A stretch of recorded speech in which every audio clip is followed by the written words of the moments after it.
Oke, assalamualaikum warahmatullahi wabarakatuh teman-teman. Jadi ini masih soal Pulau Rempang dan Galang. Teman-teman mudah-mudahan udah nonton essay video gue di channel ini di atas ini ya.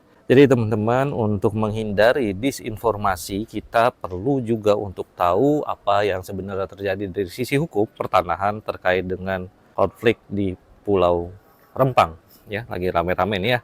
Oke, ini ada beritanya teman-teman. Ini tanggal hari ini Kamis 5 Oktober 2023 jam 12.49 dari Antara BP Batam jelaskan soal hak pengelolaan lahan kawasan Rempang. Nah, ini emang Biro Humasnya ya. Ini bukan berarti apa ya, kadang-kala teman-teman gue yang kebanyakan oposisi biasanya yang membela masyarakat Rempang, wah, jangan nanti beranggapan bahwa gue ngebelain BP Batam lagi. Enggak juga sih, sebenarnya informasi yang objektif aja bahwa secara hukum ternyata pertanahan ya eh, tidak ada masalah dengan rencana investasi di Pulau Rempang. Nah, kita lihat ya. Jadi teman-teman, Kepala Biro Humas Promosi dan Protokol BP Batam Arya Stuti Sirait menegaskan bahwa kawasan Rempang dan Galang adalah wilayah kerja dari BP Batam.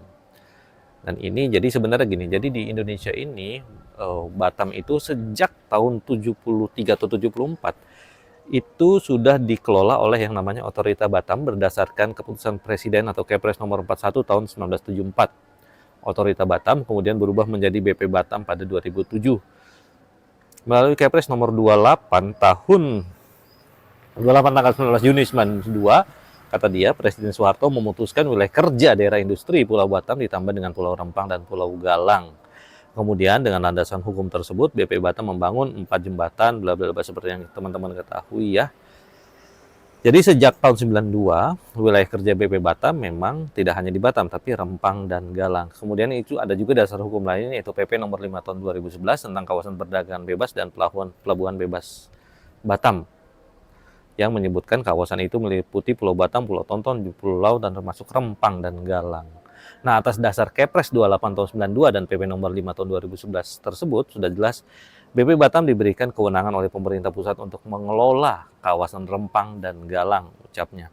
Karena itu lanjutnya, jika lahan Rempang dan Galang diberikan kepada investor, maka harus diterbitkan sertifikat HPL, hak penggunaan lahan, oleh Kementerian ATR BPN kepada BP Batam sebagai dasar penerbitan PL dari BP Batam kepada investor.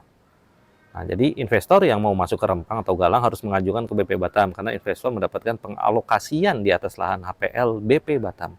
Untuk prosesnya sama seperti yang mengajukan alokasi lahan di Batam jelasnya.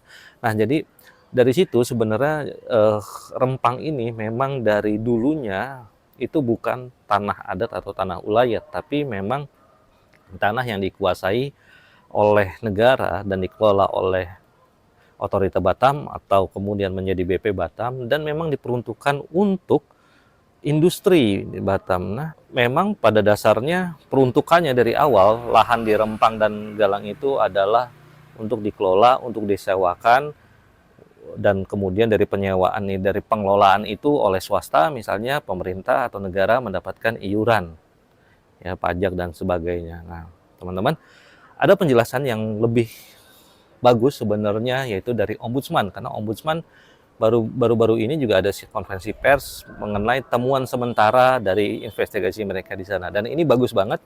Teman-teman bisa lihat apa yang diterangkan oleh Ombudsman tentang status hukum tanah di sana, dan juga dari Menteri Investasi dan Kepala BKPM Pak Bahlil Lahadalia juga menjelaskan soal status tanah dan juga luasan tanah. Jadi dari 17.600 hektar seluruh luas Pulau Rempang itu yang bisa dipakai itu sebenarnya cuma 8 ribuan hektar, karena 7 ribuannya itu masih berhak hutan lindung dan taman buru yang dilindungi oleh negara, maksudnya tidak boleh dipakai ya karena itu hutan lindung ya namanya. Nah, sisanya yang 7 ribuan inilah yang bisa dipakai oleh investor. Nah, dari 7 ribu ini 8 ribu, dari 8 ribu ini 7 ribuan itu sudah HPL, hak penggunaan pengelolaan lahan. Kemudian sisanya masih APL, area penggunaan lain, belum HPL. Nah, itu sekitar 500-an. Nah, kalau tidak salah dari penjelasan dari Pak Bahlil dan juga dari Ombudsman, APL itulah yang tanah-tanah yang ditempati oleh masyarakat adat Rempang di sana. Ya ini memang miris ya, karena ternyata memang secara hukum positif, secara hukum pertanahan, saudara-saudara kita di sana memang tidak memiliki sertifikat tanah yang menyatakan itu tanah-tanah itu adalah milik mereka. Bahwa mereka menunjukkan yang namanya surat tebas, yaitu sama seperti surat izin pengelolaan atau pengurusan penggunaan lahan yang diberikan oleh otoritas setempat. Pada saat itu surat tebasnya yang kita tahu ketika kita ditunjukkan kemarin waktu kita ke Rempang itu adalah dari Wedana, ya, artinya pada saat itu. Dan sekarang ini situasinya udah sangat berbeda ya. Oleh karena itu, ini memang konfliknya adalah antara keinginan, kepentingan investasi, dan kepentingan manusianya. Nah, ini persoalannya bukan lagi di hukum tanah, bukan lagi di politik lokal, kebijakan publik juga mungkin, tapi ini udah masuk ke ideologi. Makanya di video saya itu, saya coba mengajak yuk kita belajar lagi tentang neoliberalisme. Oke teman-teman, silakan saksikan apa yang dikatakan oleh Ombudsman dan Menteri Bahlil tentang status hukum tanah di sana dan juga bagaimana investasi dari Rempang Eco City ini akan dilakukan, apa aja detailnya itu ada di dalam penjelasan Pak Bahlil. Semoga ini menjelaskan sehingga kita menjadi lebih objektif dalam menyikapi kasus Pulau Rempang ini. Terima kasih. Assalamualaikum. Apa namanya? Pemetaan ya. Lahan dan program yang ada di Pulau Rempang. Teman-teman bisa melihat bahwa keseluruhan ya, bukan keseluruhan. Sebagian besar ya, Pulau Rempang ini memang kalau lihat warnanya itu hutan ya, yang ungu. Ya, hutan ya. Hutan produksi yang dapat dikonversi, karena ada macam-macam jenis, ada hutan produksi yang dapat dikonversi. Nah, yang putih-putih itulah APL yang sekarang ini sedang dimohonkan oleh BP Batam untuk mendapatkan HPL, hak pengelolaan. Nah, yang putih-putih itulah eksistensi kampung-kampung tua. Ya. Selebihnya hutan lindung. Juga ada kawasan suaka alam, taman buru, dan lain-lain. Jadi, apa temuan kami setelah kami konfirmasi ke beberapa pihak terkait tadi? Pertama, sertifikat HPL atas nama BP Batam itu belum diterbitkan. Ya, karena apa? Karena belum clear and clean. Badan Pertanahan akan mengeluarkan sertifikat kalau area itu sudah tidak ada penghuni lagi. Itulah kenapa ya mereka sepertinya kemudian tergesa-gesa untuk mendesak warga di kampung-kampung tua itu keluar dari area itu. Sebab kenapa? Kalau kita lihat tanggal keputusan pemberian hak pengelolaan untuk lahan APL itu telah terbit dari Menteri ATR BPN tanggal 31 Maret. Ya. Ini tanggalnya, tahunnya salah ya. Maaf itu, tahunnya bukan 2021 tapi 2023. Dua-duanya ya. Jadi 31 Maret itu keluar ya SK pemberian HPL. Ya. Nah, SK ini punya batas waktu berlakunya, yaitu akan berakhir 30 September tahun ini juga, 2023. Meskipun dapat diperpanjang ya dengan persetujuan menteri. Nah, kalau dalam jangka waktu ini nggak terbit, ya memang kemudian gugur. Kalau dia nggak mengajukan perpanjangan. Sebenarnya ada beberapa item. Yang pertama itu adalah pembangunan kawasan industri yang terintegrasi. Yang kedua adalah pabrik pemrosesan pasir silika.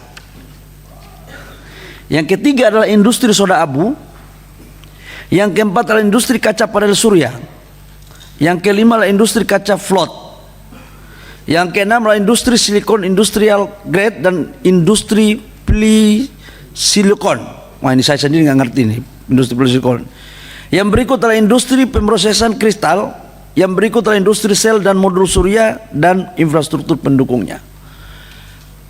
Jadi pimpinan, 11,6 miliar ini bukan hanya bikin pabrik kaca, tapi ini bagian yang akan kita bangun. Ini satu ekosistem besar. Dan perusahaan ini bukan hanya Shinji, tapi memang dia adalah yang di depan. Ada beberapa perusahaan yang lain. Jadi ini penting saya luruskan, agar seolah-olah ada orang bilang saya bodoh katanya. Ada orang bilang ini Menteri Investasi ini bodoh atau bohong.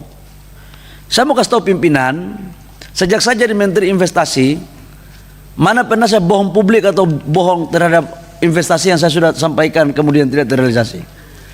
Saya sekolah di kampung tapi nggak bodoh-bodoh banget lah gitu. Jadi saya pikir tolong yang memberikan komentar juga jangan terlalu kelebihan pintar gitu. Itu pimpinan, satu. Yang kedua pimpinan, saya mau jelaskan tentang kawasan Rempang dikembangkan oleh BP Batam. Jadi total areal ini pimpinan, ini kan banyak distorsi juga. Seolah-olah ini kawasan 40.000 lah, 30.000 lah, ini gambar petanya nih. Total arealnya ini kurang lebih sekitar 17.000 lebih. Ini kawasan Rempang ini. 17.000 lebih itu, 10.000 lebih itulah hutang lindung. Selebihnya baru HPK. 7.572 hektar itulah HPK. Kemudian sekitar 500 hektar lebih sedikit itu sudah APL. Jadi tidak semua 17.000. Tapi saya kadang-kadang bingung Republik kita ini. Kita lebih mengatakan informasi liar itu lebih sahih daripada informasi yang benar. Jadi saya mohon di parlemen ini supaya tidak ada dusta antara kita harus membangun sebuah kesepahaman dalam kerangka penilaian secara objektif untuk menemukan satu data yang benar. Yang kedua, areal ini, HPK ini, proses untuk menurunkan statusnya dari kehutanan sudah berproses, sudah hampir selesai. Nanti diserahkan kepada ATR, baru kemudian ATR akan mengeluarkan sertifikat dan lain-lainnya gitu. Nah, berikut adalah dari total 7.000 lebih pimpinan yang kita pakai itu tahap pertama itu adalah 2.300 hektar. Jadi kita tidak juga pakai yang 8.000 ini, tidak. Tahap pertama 2.300 hektar. Nah kemudian apa temuan kita di lapangan?